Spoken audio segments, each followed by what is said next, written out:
We're going to turn to the Republic of Ireland 3, Scotland 0 now. An extraordinary result, much needed for Stephen Kenny. He was talking after the game in his post-match press conference about Michael Obafemi and what he brought to the team and what we can expect maybe for Tuesday's game in Poland against Ukraine. Having watched him play in the run of games, I watched him quite a bit towards the end of the season. His performances were the best of all our strikers. You know, his overall performances for Swansea towards the end of the season were the best of our strikers. You know, if I was to rate them, you know, they were very good. So it wasn't a surprise that he came in. And what was with Mike, you know, it's just the 4 to 5 week gap between that and the first game, and then the fact that he'd not been in the squad before, and then trying to come in and integrate with the group, and obviously played for 2 halves or 2.5 hours, and then he came in then today, and so there was integration there to understand the way we play and so forth. But he, you know, hopefully we'll see how he is for Tuesday, because obviously Tuesday, my mind is really, I've moved on already from the game as such, because my mind is firmly fixed on Tuesday against the Ukraine, and that's really at the forefront of my mind at the moment. And we have a few players that are looking like they're struggling a bit, and obviously Shane Duffy's suspended, and we're not sure about, unlikely to have the availability of John Egan. So we have a few things to sort of get right for Tuesday. OK, so Tuesday does loom large, but certainly a bit of breathing space for Stephen Kenny and this Irish team. Very happy to say that David Connolly is with us. You're there, David? I am. Good afternoon. Great to have you with us. And Shane Keegan as well. Shane, how you doing? How are we getting on, Joe? Are you well? Very well. So one of the stats, David, you've popped up in all the Irish papers today, believe it or not, because for the first time since 1997, 2 players aged 21 or under have scored for Ireland in a competitive game, Troy Parrott and Obafemi. And in Reykjavik, it was David Connolly and... Yeah, Mark Kennedy. Good man. I know this one. I know this. I saw it as well. Wheeled out. So, no, they were happy days, and it's just really good because, you know, look, I think I said this 5 days ago. I probably said it, 2 months ago. I would have started Obafemi. Doesn't mean I'm right, and I take any pleasure in that, but. To be honest, Stephen should have started him in the Armenia game, as I said the other day. The good thing is he got his head. He played. The lads were a lot better. I think he made the right calls. He got more goals on the pitch, and it's now we can move on from 1997. They can there's some new younger lads coming through, banging the goals in and looking good. So that's good. Shane, biggest difference in the Irish performance yesterday versus the previous 2 matches? Biggest difference was the quality in the key moments at either end of the field, really, Joe, to be honest with you, because I could actually put forward an argument that they're, in the general grand scheme of the overall game, I know it sounds mental to say, but if you look at kind of some of the key metrics, they're actually... we actually dominated, well, not dominated, numbers wise we showed up better in the Ukraine game probably than we did in this one, and look, I was going to say it without trying to sound like I'm getting carried away, but I am going to sound like I'm getting carried away.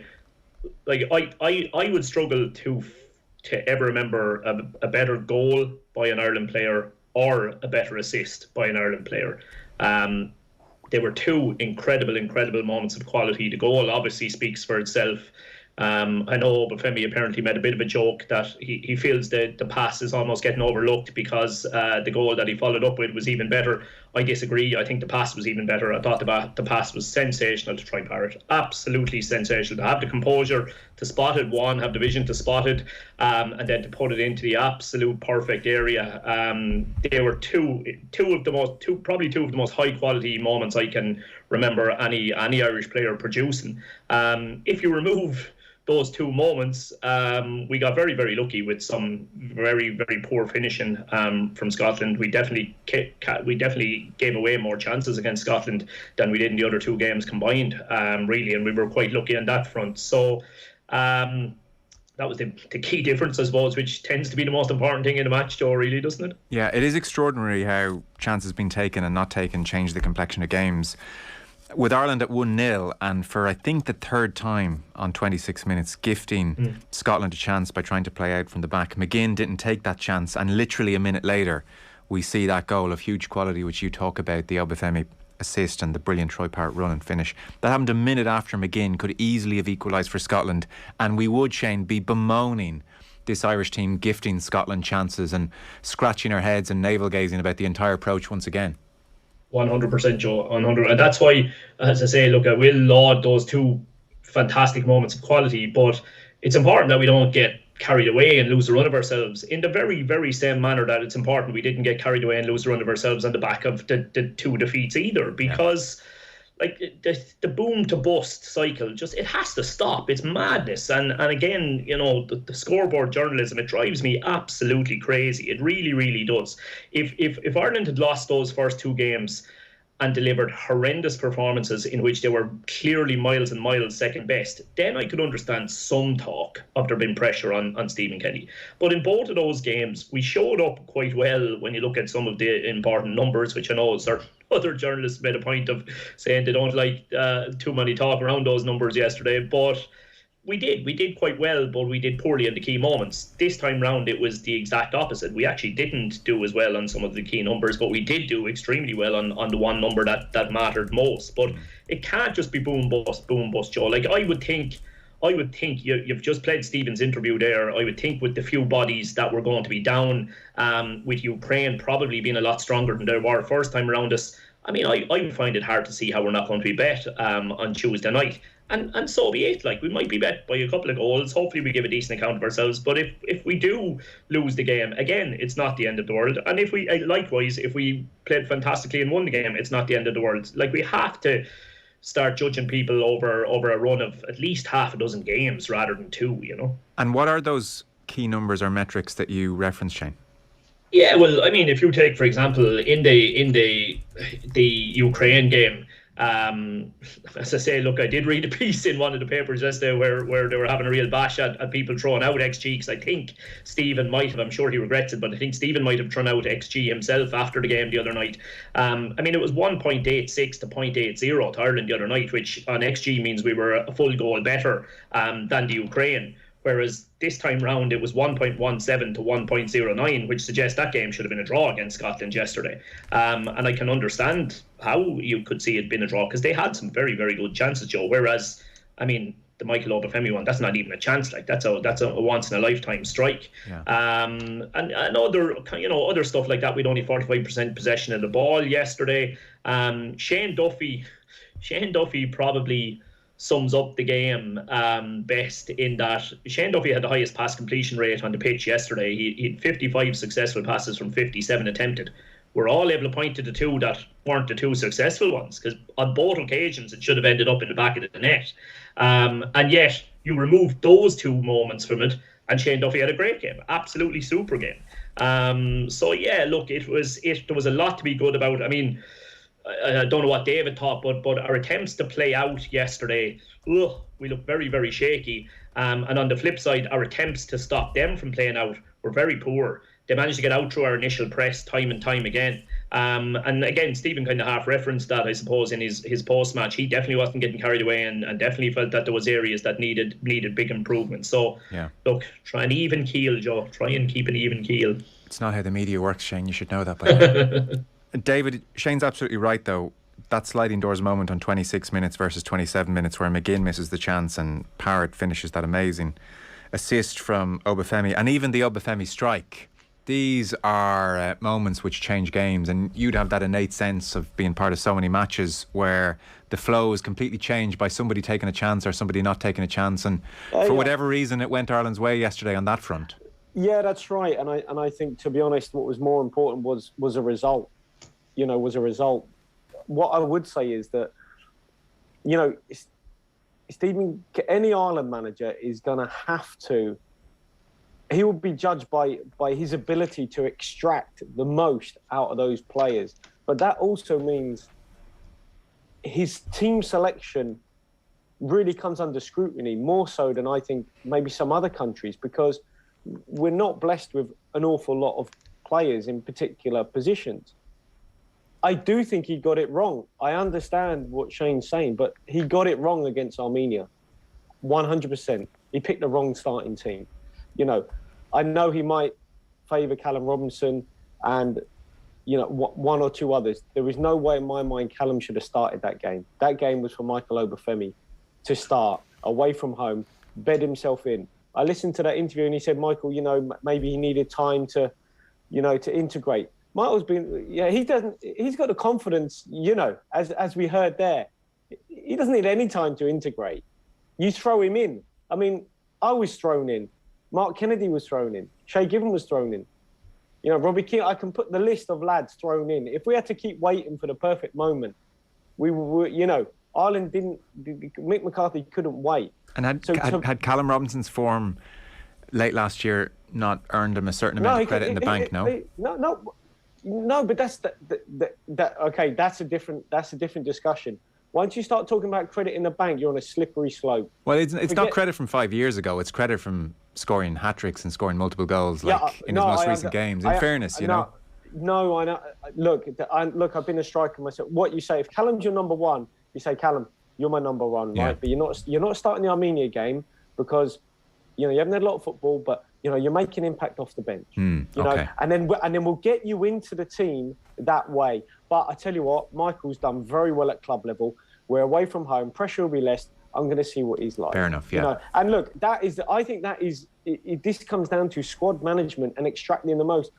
The nuances of managing personalities, like how he manages Obafemi, you know, talking about his assist and his goal, is because Michael, in his eye, you can tell has the ego. He sees himself 100% as a starting player. And it's now up to Stephen whether he can manage that ego that Michael has to deliver. And I think he was worried about starting him against Armenia, probably thinking if he comes in and he starts straight off the bat, maybe his ego will become too big. And so I'll manage that and I'll introduce him off the bench. Whereas I think you've got to put that, and you're overthinking it a little bit. I think, look, it worked out against Scotland, don't get me wrong. And the goal was incredible. And those two worked. Him and Troy worked really well, and they could be a real threat.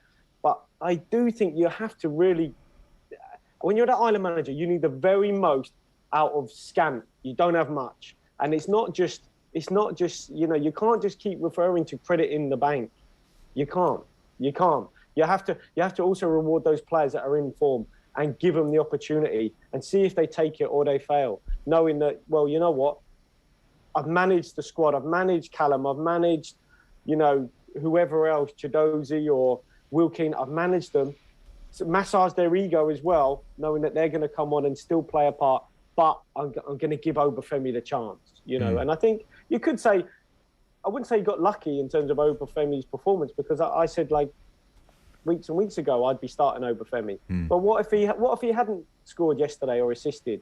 You know, what if it just, you know? So I still think he played the wrong call. He should have got him in. And I think what worries me about Stephen a little bit is he overthinks things too much. And at times you play the players that are in form, give them a chance. They shouldn't need to necessarily, you know, have to overcome people loads of credit in the bank. Because I think as Ireland manager, that's a difficult place to put yourself in. Was Mick McCarthy in your time though not guilty of that? And I say guilty in a good way. I mean, you'd have players like Jason McAteer in no kind of club form, but Mick was loyal to them, and actually they responded. And you know, there's nothing to say that a Callum Robinson type wouldn't respond to a bit of loyalty shown from a manager. So you know, these are the intricacies, I suppose. Exactly. Every situation, there is no black and white on any of this. You know, but Mick would have known, say, you know, how maybe Jason was feeling, how he looked in training, you know, the mentality of someone else coming into the team, you know, knowing if he could start me and drag me off after 20 minutes, would he lose me for the next, you know, would I be a pain in training? No, you know. So, you know, all those little nuances of managing, I'm not saying you don't always have those players with credit in the bank and are loyal to them, but that is the art of, I think the art of being an international manager is a lot of it is to do with how you know, cope with these players in terms of, utilising them, those that are playing, those that are not playing, because it's not an England team where they're all playing every weekend in the Premier League. It's not like that. And this is the skill set that you need as the manager. And if you're going to be saying Michael needs time to integrate, he didn't need time to integrate. Look, I played for Southampton. I know the Southampton staff. Michael has got no problem integrating. He has got the belief in himself. And I think Stephen was just, I take exception to that point. I don't think he needed time whatsoever. He could have hit the ground running against Armenia. Well, I think his performance yesterday vindicates that viewpoint. Fellas, stay with us. Very interesting chat. We're going to check in on the latest in Clonus. Maire-Treasa Ni Cheallaigh watching.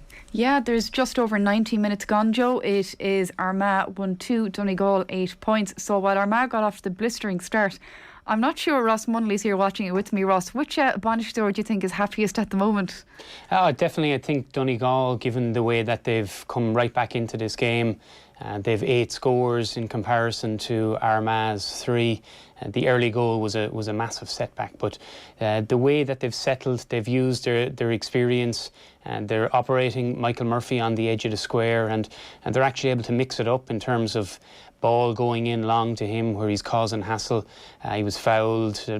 There's a couple of scores come off it, and then a couple of nice points from play as well. So they look like they have a more unpredictable scoring threat in terms of getting the ball in close to goals, but also kicking points from out further field, whereas Armagh seem to be trying to work the ball through midfield and into the half forward line to rely on scores. So I think Donegal will be just that bit happier at the moment. Yeah, and Armagh have just kicked another wide there. That kind of goes to prove your point there, Ross, that it just seems that Armagh are finding it a bit more difficult. They're a bit slower now getting into the scoring zone, which means Donegal have plenty of time to get back and mind the house, and now Donegal are on the attack again.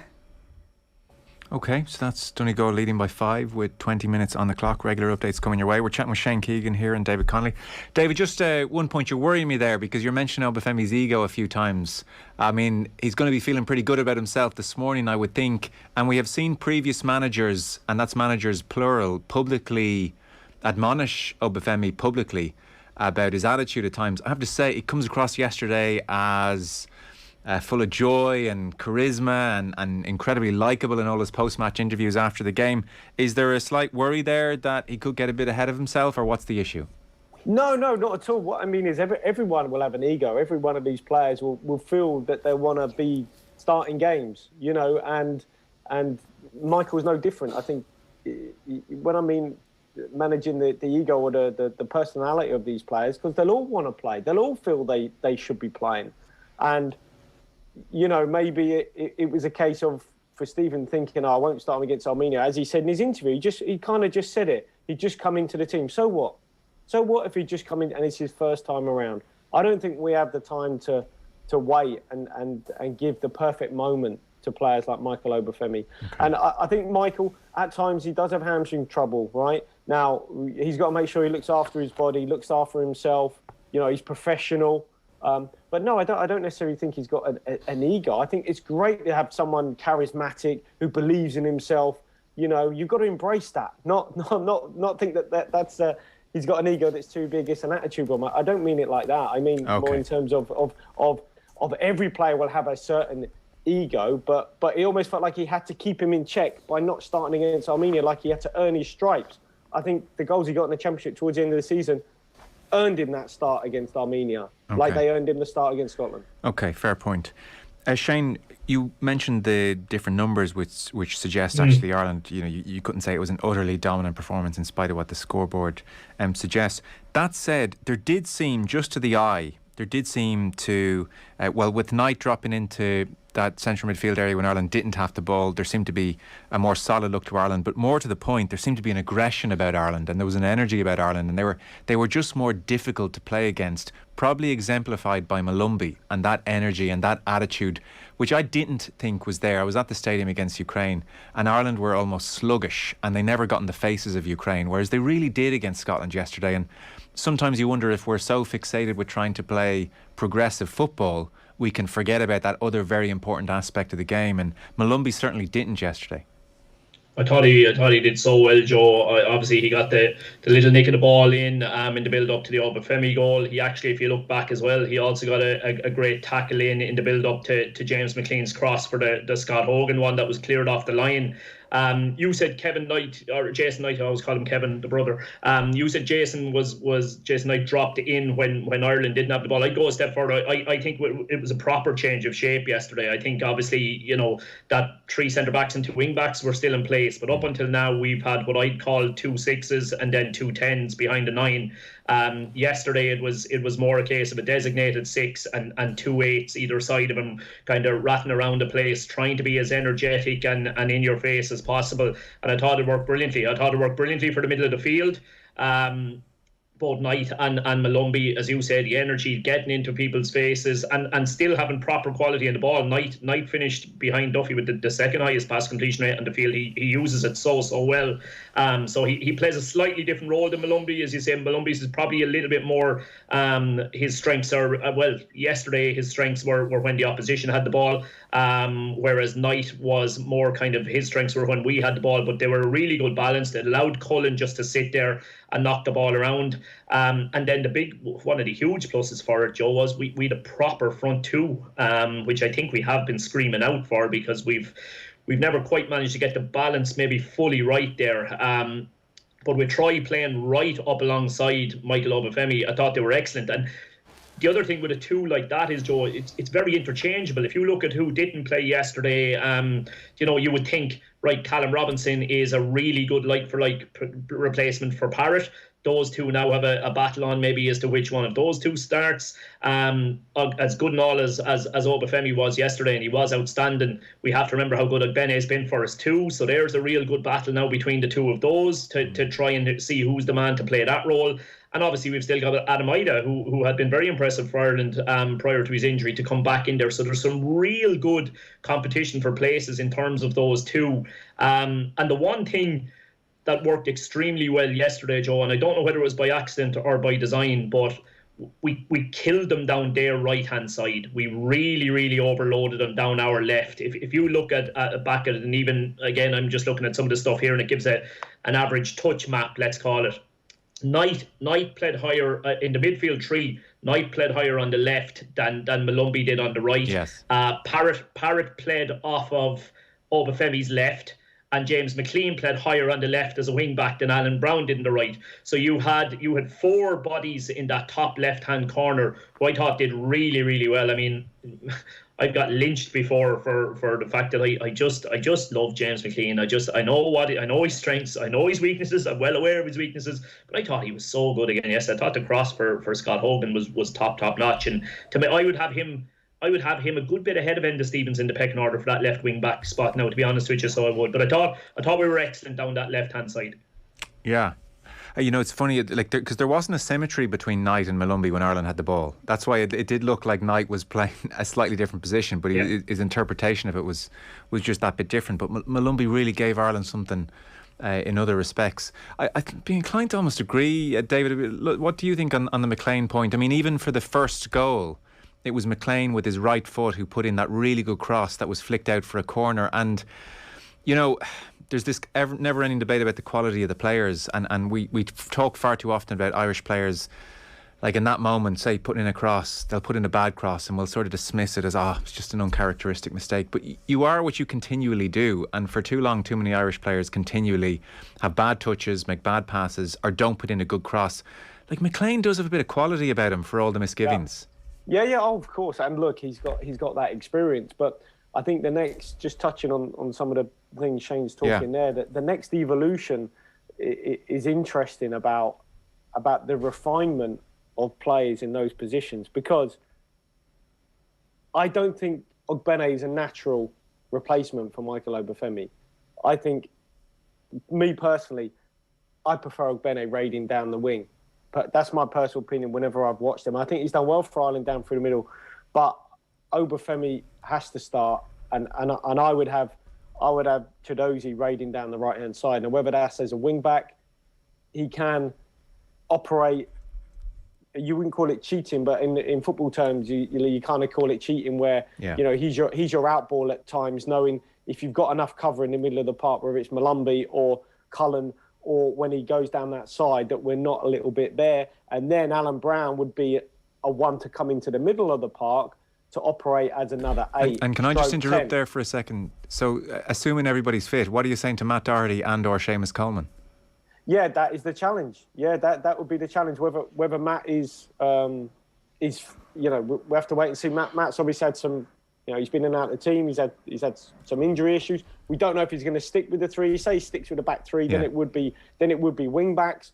But I don't think, for me personally, I don't think Obene's best position with what we've got would be taking one of those 2 central striker roles. But I would still have him on the pitch for his creativity. So how do you get him in the pitch with everything else you've got? It's either as a wing back, or it's either him or Brown as one of those sort of 8/10s, because at times Cullen will be joined by another one to make a 2, and then there'll be one in front. And I would have to see, like, he has done well when he's played down through the middle, but I would prefer to see him raiding down the right. And I think when you've got a front 2 that we have, not to have him in the team and supplying, using that creativity, I think we're missing. It could either be that you play like a 3, it could be you go back to a front 3, but I certainly wouldn't necessarily be swapping him out for an Obafemi, in my opinion.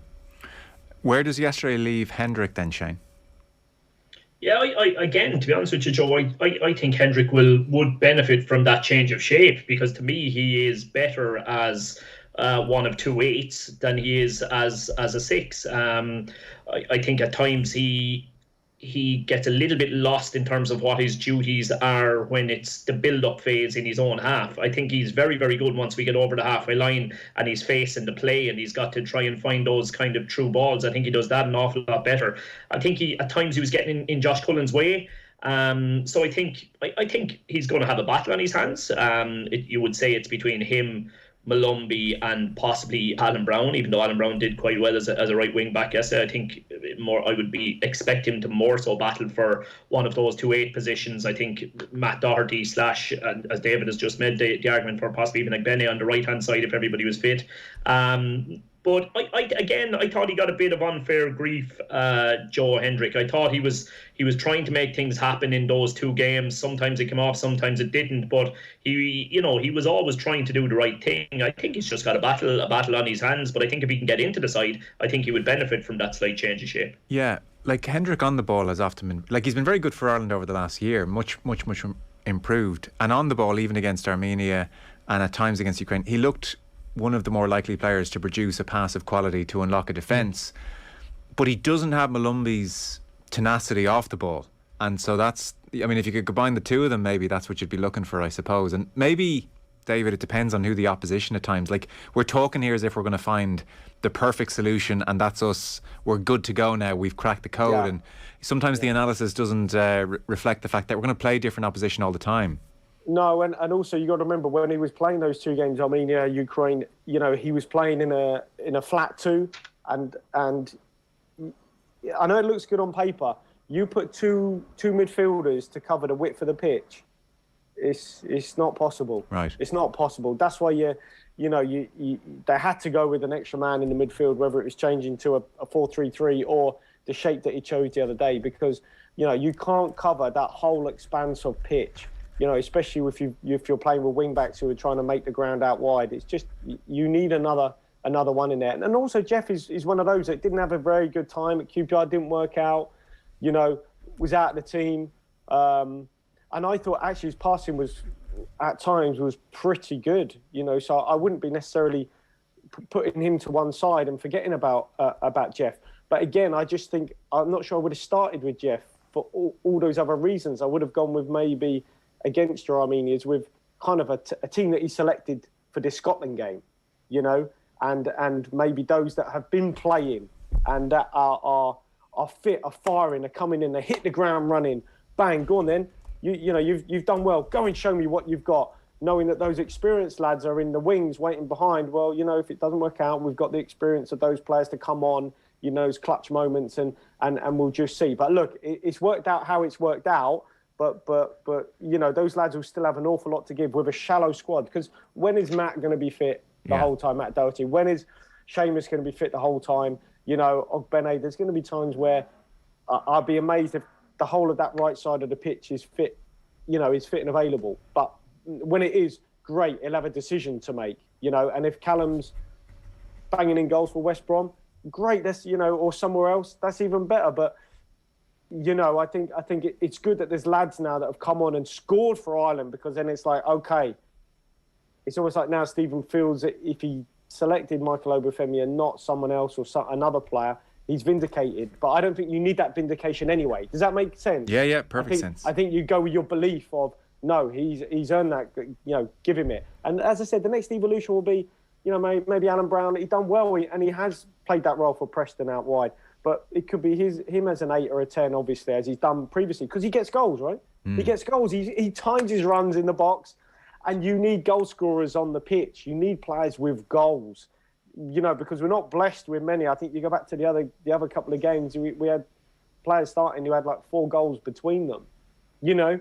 And at least Alan Brown, you get him on the pitch, he's a goal threat, you know. McLean is a goal threat. Chidozi's a goal threat. Obafemi's a goal threat. You know, you get goals on the pitch, which I think is important for all the, you know, whether, you know, talk about other little bits and pieces. You do need some goals on the pitch. Joe, David says there just about Alan Brown's goal. If you look back, actually, it's a very, very well worked set piece. It really, really is. I mean, you know, I would have had a little bit of a concern recently that our set pieces had dropped off a bit, and I was kind of maybe putting 2 and 2 together and coming up with 5 that, you know, had it anything to do with Anthony Barry being gone from the scene. He was a guy who was hugely into set pieces. But Alan Brown and John Egan as well, actually, they both make a run as that ball is coming in. That run can only ever be because the aim is that Duffy can head it back across the 6-yard box for them to come on to the second ball. And it worked out perfectly. McLean's ball in was brilliant. Duffy's ability, Joe, to get in the end of things is absolute. It's just crazy. Like over the course of the 3 games, he has.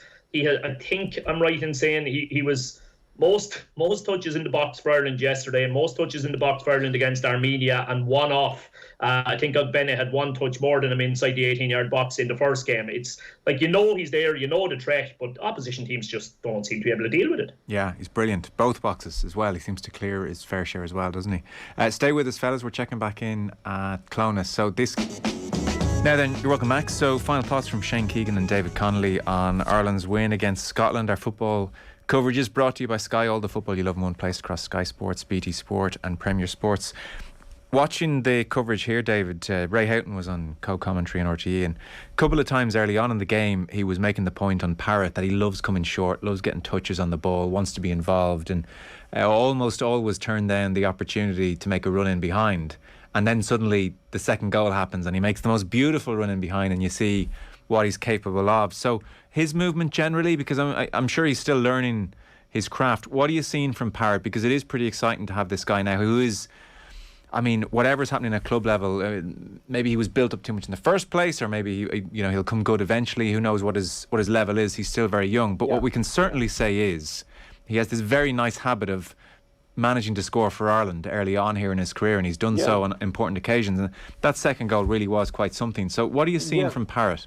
I've seen. I mean, you know, I know some people at Tottenham. Yeah, I know the ex academy manager, John McDermott, who's now technical director of the FA. But John, I've known since I was 8, and I used to go into Tottenham quite regularly, you know, and go and watch training and speak to John. And I bumped into Troy, you know, a couple of times, spoke to Troy when I was there, you know, talked to him about himself and his game and just little bits and pieces. And he's a really nice, affable guy.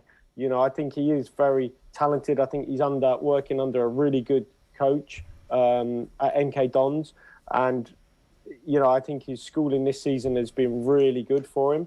Obviously, he'll want to play and have a home. I think when you're a player who's been on loan from a Premier League club like Michael Obafemi, you know, now he's signed and he's got a home and he can settle down and focus on his football and think, well, you know what, if I score goals again, maybe I can work my way back to that level in time. For Troy, that might be something that he has to do in time, you know, because I think it will be hard to break through at Tottenham. But I think he's had a fabulous education there in terms of, you know, the coaching he's got. And now he probably just needs to go somewhere for next season, you know, play regularly in a position, that front part of the pitch, and go and score goals. And, I had a look about how I would get all these players in the team. The only way I can work out to get our best players in that team is to play a back four. And that gets you a Parrott, Obafemi, Ogbeni as a front three. It gets you Cullen, Malumbi, Brown as a three-man midfield. It gets you Manning or McLean or Stevens as a left back. It gets you Coleman or Doherty as a full back, and you have two centre halves. That is how I get all these players in the team. But it means changing shape. So, but if I look at where our strengths lie, I think the evolution of this team will be getting those players in the team in the top part of the pitch. And, players like Manning, I think Ryan Manning's he's outstanding footballer. I think in time there will be a place for him, like we saw against Belgium, I think, or whatever, Lithuania. He's really good on the ball. But as well as the three did yesterday, I still think if it was me, I'd be playing a back four, and that's how I'd get my best players in the team. Shane, what about that? Couldn't see it, Joe. I couldn't see Stephen moving away from the three at the back at the moment. Whether I would or would, I probably wouldn't either. If I'm completely honest, I think it's an absolutely huge summer for the Irish international team, Joe, because it's a huge summer for so many of the players. Like, there is question marks over almost every Irish player in terms of their club situation at the moment. You go through those, in the starting 11 yesterday, those who started either of the other two games. I mean, even start with the keepers and work your way up. Both Bazuna, Kelleher, Duffy, I think Coleman, Doherty, Hendrick, Malumbi, Parrott, Robinson. Not one of those players at this moment in time knows that they are a fairly nailed-on starter at whatever club they're at, or some of them are even looking to find clubs for themselves. I mean, for me, the biggest one, I think David might have left him out altogether there. Like, I thought Callum Robinson was Ireland's best player in 2021. For me, without a doubt, I thought he was absolutely outstanding and the one player who consistently showed tremendous quality. Troy Parrott has done excellently, he really has, but at the moment, if Callum Robinson can find himself a team where he's back starting on a regular basis, Callum Robinson up front with Obafemi, I think, or Ogbene, I think that has the potential to be absolutely electric. I think it's so important for those players, Joe, over the next month or two. You'd just love to see as many of them as possible find a home where they're going to start the vast majority of games, because it's hard to do what Malumbi did yesterday. It's hard to do what Hendrick was trying to do. It's so difficult to come from no man's land with your club to delivering for the international side. So I think that's the thing I'm going to kind of most have my eyes on over the next while. Yeah. On shape and on tactics and on who we include and don't include, all that stuff's obviously very important, and that's what the management team will spend hours thinking and talking about. But David, a simple question: why were Ireland so poor on the ball midweek against Ukraine when it came to the basics, and then much better yesterday? Because no tactical innovations are going to surmount players just not being able to do the basics or not being able to deliver quality routinely, because all Ukraine did in the main was simple things with efficiency and with a bit of tempo, and that was enough to outclass Ireland, if we're being frank at times. Yeah, so why the difference in quality? I mean, it's hard. What I would say is that Ukraine, their three-man midfield, I thought is an outstanding three-man midfield in international football. So I think we started quite well and then faded. Maybe the early goal, in terms of within 20 minutes, helped settle us down, I think, again, and then quickly followed not long after. The crowd got really behind as well with going a goal up. So I think that helped with the confidence. But, I think just the shape and where the players were on the pitch, and also the changes had an impact. I think the changes had a really positive impact. So, I think it's exciting times, and I'm pleased that Stephen's come out being pretty bullish. I love the lads being really positive in there, and now we're talking in a sort of a really positive manner about, right, where does it go from here? And there might be a couple more bumps in the road, right? And I think there will be. And I'll be amazed if too often we'll be playing two central strikers. I think it's going to be very difficult to do in international football for a side like Ireland. But I thought it worked really well against the Scots, with Troy dropping in, linking and things. But I'll be interested to see how often we do that. So there's little tweaks that will be along the way, I think. Shane, on that quality point, how do you account for the difference? Well, I thought it was very interesting that Stephen himself brought up in his post-match interview about players getting in each other's passing lanes and getting in each other's way. And I think with that box 4 against Ukraine, that was absolutely the case. I think Hendrick was more of a hindrance than a help to Josh Cullen, definitely. And then the two players in front of that, I don't know whether you put the blame on the 3 centre halves and the 2 centre mids for failing to get the 2 10s on it, or whether there was a lack of movement from the 2 10s, but we just got so little in terms of getting in behind them or getting into the final third in any way possible. I don't know why. Like, I suppose Josh Cullen again is probably a good lightning rod for jokes. He was just very, very good yesterday. He just looked off it for a fella that's been so impressive. He looked off it, and I don't really have any more tactical kind of nous than just to say he wasn't himself the other night, and I don't know why that was. Yeah, I don't even think it is a great tactical issue. There was just something off about them the other night. It's like the mysteries of football. It's like, who'd be a coach trying to figure out why? But do you not think it was a second game in a short space of time? The same players, more or less. Maybe, yeah. You know, and it comes back to, you know, freshening it up. I think they were fresher and they performed with a bit of, you know, effervescence about them, you know, that youthful, you know, a lot of energy, you know, and I think the two games in a short period of time with the same 11 was, you might look back on and think again on that. No, you could be right. So then what do you do Tuesday? Yeah, well, he'll have to change it, won't he? Because, I mean, it looks like Obafemi will be struggling. Duffy's out. Egan and Cullen have played all 3. I doubt they'll play again. You know, so he'll have some changes that we'll have to make to freshen it up. And, yeah, absolutely. So there'll be at least 2 or 3 changes, I'd imagine. 4, if not 4. Yeah. What's your sense of Tuesday, Shane? You said there's every chance, and there is, I think, based on what we saw at the Aviva Stadium, with Ukraine having quasi-home advantage, there's every chance that they beat Ireland again. And are we back to the same old conversations, or can we be mature enough to accept that maybe at this stage we're not going to win away to Ukraine? We have to be mature enough, Joe. Surely I would have thought, like, yeah, I would be... I would be surprised if we managed to take anything from the game. The players that are coming out of the side, unfortunately, are the last fellas that you would want coming out of the side. You know, I thought John Egan was very, very good yesterday. Like, you talk about the difference in the 2 18-yard boxes. Like, we had 4 shots from inside the 18-yard box yesterday, Joe. All 4 were on target. We had 5 shots against Ukraine from inside the 18-yard box. Only 1 of them was on target. But if you flip it the other way around, like John Egan's block there late in the second half where he gets across, I mean, that should have been a certain goal for Scotland. I thought he was very, very good. Really don't want him dropping out. Really don't want Obafemi dropping out. Look, it's going to be a chance for a couple of other fellas, I suppose. I'd say Dar O'Shea is probably in line for a start.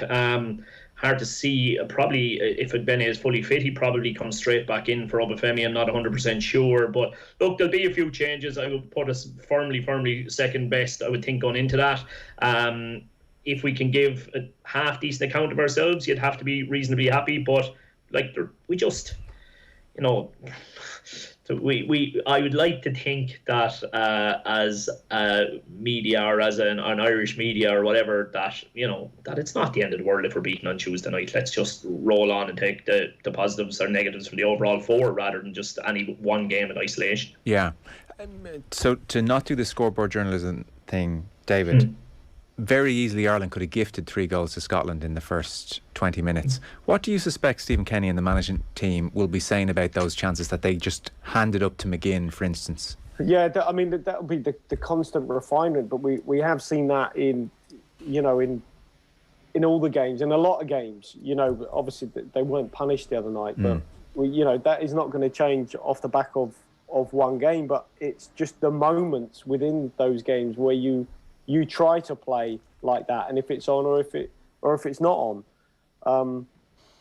I have a feeling that we might do a little bit better than people think against Ukraine in this game.